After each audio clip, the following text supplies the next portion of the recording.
All of this comes down to self-determination.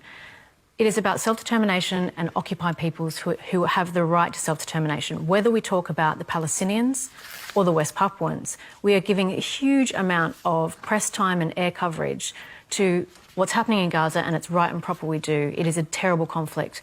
But as Mitch points out, right here in Australia, the people of West Papua, just like the Palestinians, have the right to self-determination.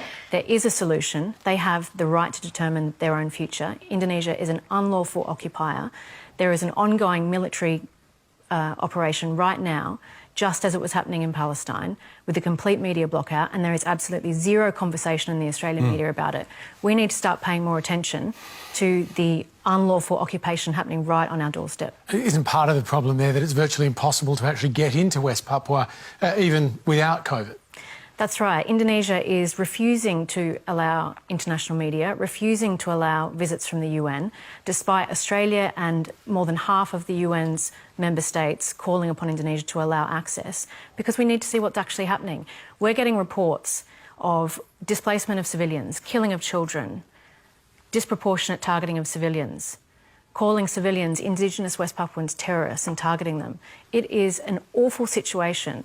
And Australia needs to start playing a more prominent role. We have to stop providing military aid to Indonesia. We have to stop being complicit in these abuses.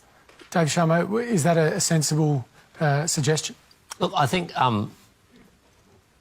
there's an understandable but I think unrealistic belief in Australia sometimes that if we ordain something, so it will be. That if we just do something, countries will react and they'll do what we ask them to do. I'd love to see a two-state solution, but I don't think Australia acting alone can bring it about. I would like to see the West Certainly Australia... Could I finish? I'd like to see the West Papuans people's rights and autonomy respected, but whether we demand Indonesia do this, whether we threaten to cut off military ties or not, I don't think that would have any impact whatsoever. So I'm interested in what can we practically do to What can we improve the practically situation do? of people? We can actually stop voting against measures at the international community to support Palestine. Exactly. We can stop I thought Australia... we were talking about West Papua here. Well, we can also talk about that too. Australia can stop arming the Indonesian military and supporting the Indonesian state. Australia has an obligation under international law to not support and to take actions to give effect to people's right to self-determination. That requires standing up for the West Papuan people, and it requires standing up for the Palestinians. And can I just say...